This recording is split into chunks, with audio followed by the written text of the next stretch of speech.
Well, the next chapter in the Ghostbusters franchise hits theaters today. Ghostbusters Frozen Empire. Should you head to the multiplex to see the sequel? Well, when it comes to movie reviews, who are you going to call? Sean Chandler, the infamous movie reviewer from YouTube. Sean Chandler talks about Sean. Now, this is like an 80s weekend, because this is not the only movie from the 80s in the 2020s that's coming out. But I first want to get to Ghostbusters, and I looked at the Rotten Tomatoes score. It says 44%. That's not good. No. What do you say?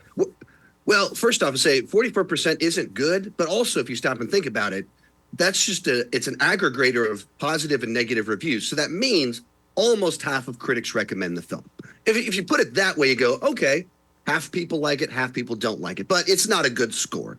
The thing about this movie is how much you enjoy it depends greatly on the mileage you get out of just loving spending time in the world of Ghostbusters. It expands the lore. You get more time with the new characters, the old characters. They bring some new characters in. We're back in New York City. The Ghostbusters are in full swing. As a lifelong Ghostbusters fan, I loved all that. I had a ton of fun with all of that, and I've seen the movie twice now. But,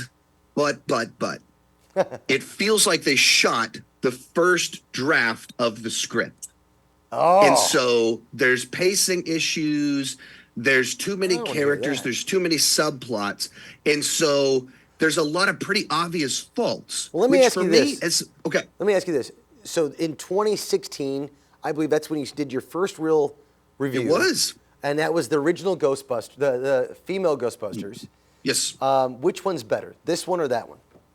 I mean, I'd say this one is much better. It's truer to the original Ghostbusters. It's in that continuity. We have, Dan Aykroyd, Bill Murray, Ernie Hudson are back in this film with new characters. And it feels like we're building and expanding that lore. Okay. But I just wish they could have done one more pass on the script to try and remove some characters that maybe didn't need to be there and just iron out the kinks. It's one of those movies where you watch it and you can immediately see the better version of it. Like you're having fun with it. There's things that you like about it, but you go, man, I just wish they'd gotten the script a little bit tighter. Well, but I still enjoyed it. And I went to go see it Tuesday at a press screening. The Austin Ghostbusters were in attendance. So there's all these people decked out as Ghostbusters. Everyone I talked to had a blast with it because if you like spending time in this world, it gives you more of that. All right. Well, I'm a big fan. I will go see it. But there's another one that's from the 80s. So yes. That's a continuation. This is a remake of Roadhouse starring Jake Gyllenhaal, which was replacing Patrick Swayze. Now, there's a lot of brouhaha, hub about this because it didn't go to theaters. It went straight to Amazon. What's your take on this? I think that was a big, gigantic mistake. I actually saw the movie at its world premiere at South by Southwest. So it was a packed 1,200-seat theater that had Jake Gyllenhaal, Conor McGregor, and Post Malone in the room. So this movie played fantastic with a crowd. But it's that kind of movie where it's cliche. It's the outsider comes into town to clean things up. It's silly fun. It's harmless. And it just has all these moments where, cheer moments where with a group of people, it's fun to watch this guy beat up the people that have been making you mad the whole time. It's not a great movie. There's plenty of cliches. I think it loses a lot of the identity of the original Roadhouse, which is like the definitive bar movie and bouncer culture. And in this one, Jake Gyllenhaal is a former UFC fighter. And so it just loses a bit of what made Roadhouse distinct, but it's a fun time. And, if you just want cheesy one-liners and a bunch of action set pieces and Conor McGregor just going wild and crazy as a villain, it'll give you all of that. But you have to watch it on your couch on Amazon Prime, and it's a lot more fun to watch with a packed theater. True. Well, if you're into theaters, this weekend they're going to be showing the trailer of another 80s classic. This is our final of the 80s in 2020. Beetlejuice coming back. Is it too late for a sequel for this movie?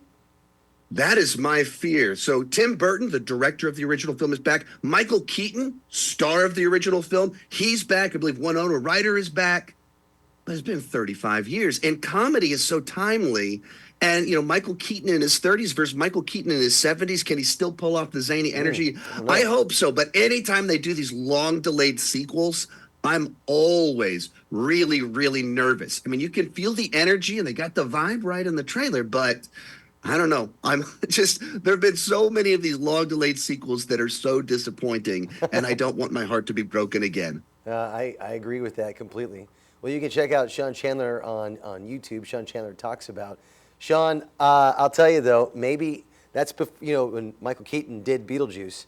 That was right after that he became Batman. So maybe he becomes Batman again. Who knows?